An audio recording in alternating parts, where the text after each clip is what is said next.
और बाबा जी, पृथ्वी के उल्टने का जो राज है, पृथ्वी के उल्टने पलटने का, ऐसी साइंटिस्ट लोग जो हैं वो बार बार अपनी रिसर्च में बता रहे हैं कि ये पृथ्वी के जो है वो नॉर्थ पोल जो है वो साउथ पोल हो जाएगा, साउथ पोल जो है वो नॉर्थ हो जाएगा। इसका बेहद में हम क्या अर्थ लेंगे? कब हो जाएगा? विनाश के टाइम?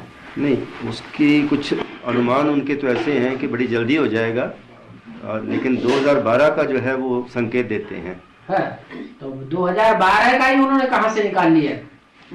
उन्होंने कुछ स्पीड कैलकुलेट की होगी ना उल्टने की, जो पलटने क्योंकि 24 डिग्री तो करीब करीब धरती पहले से टेढ़ी है, ऐसा उनका जो है ना कैलकुलेशन है। हाँ, कैलकुलेशन क्या? वो तो धुरी तो टेढ़ी है ही। धुरी टेढ़ी है तब तो नॉर्थ पोल पर सूरज 6 महीने चमकता है।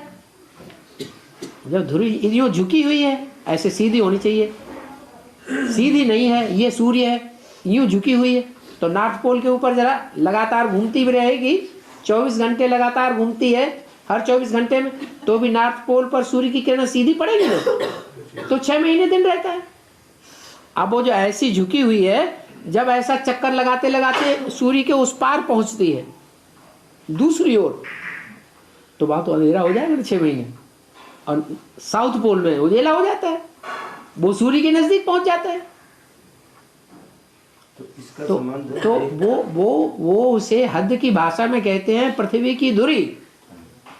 और हमारी पृथ्वी कौन सी है? बेहद ब्राह्मणों की दुनिया में, बेहद की भाषा में हमारी पृथ्वी क्या है? हमारी चैतन्य पृथ्वी है। तो चैतन्य पृथ्वी की धुरी क्या है? जिस धुरी के आधार पर पृथ्वी घूमती है, हर एक सितारा घूमता है। पृथ्वी की बात छोड़ो, वो सितारे जड़ हैं और तुम सितारे धरती के चैतन्य सितारे हो। तो हर सितारे की धुरी क्या है? सूर्य नहीं घूमता ही। हर सितारे की कहो, हर पृथ्वी की कहो, धुरी है बुद्धि। क्या? बुद्धि दो तरह की बात करती है, मन बुद्धि। राइटियस बात भी सोचती है और अनराइटियस भी सोचती है। क्या? सोचने का मादा अच्छा भी होता है, और दूसरी तरफ एक मन कहता है ये, दूसरा मन कहता है ये, ऐसे होता है ना। तो दो धुरी हो गई, नॉर्थ पोल और साउथ पोल। जो साउथ पोल है वो लेफ्टिस्ट माना जाता है, साउथ में इस्लामी है, इस्लाम धर्म लेफ्टिस्ट है। और नॉर्थ पोल जहां उत्तर काशी मानी जाती है, जो सदैव स्थायी है। भले पृथ्वी गड्ढे में जाती है सारी, लेकिन नॉर्थ पोल एकदम गड्ढे में नहीं जाता।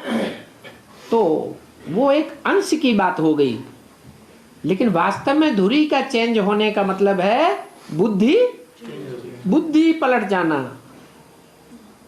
जब बुद्धि पलट जाती है चैतन्य धरणी की, तो बात बदलेगी या नहीं बदलेगी? समा बदल जाएगा या नहीं बदल जाएगा? समा बदल जाएगा। अभी वही धरणी, जिस धरणी पर 5 तत्व तो कार्य कर रहे हैं, पृथ्वी जलवायु अग्नि आकाश, जड़ भी हैं और चैतन्य आत्माएं भी हैं। तो पहले बदलाव किस में आएगा? चैतन्य आत्माएं जो 5 तत्वों की प्रतिनिधित्व करने वाली हैं, उनमें परिवर्तन होगा।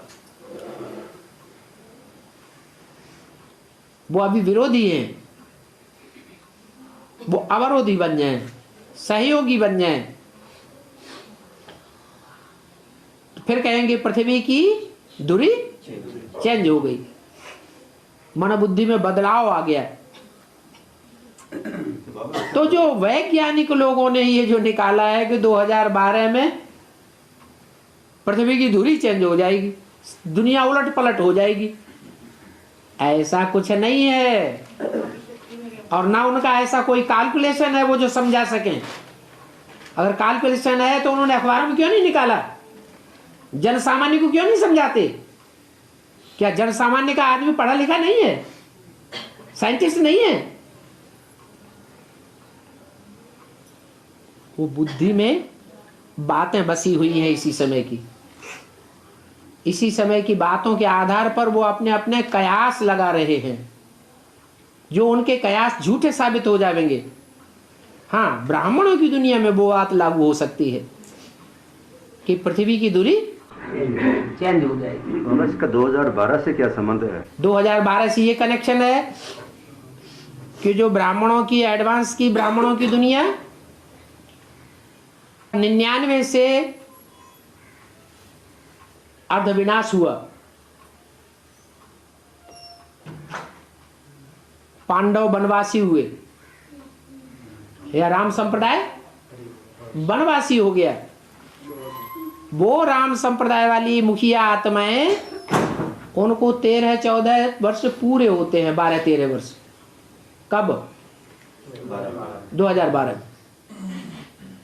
तो वो टाइम जब उनका पूरा होता है तो उनको अपना स्टेज मिलेगी या ऐसे ही गुप्त घूमते रहेंगे? अभी डर डर के रह रहे हैं,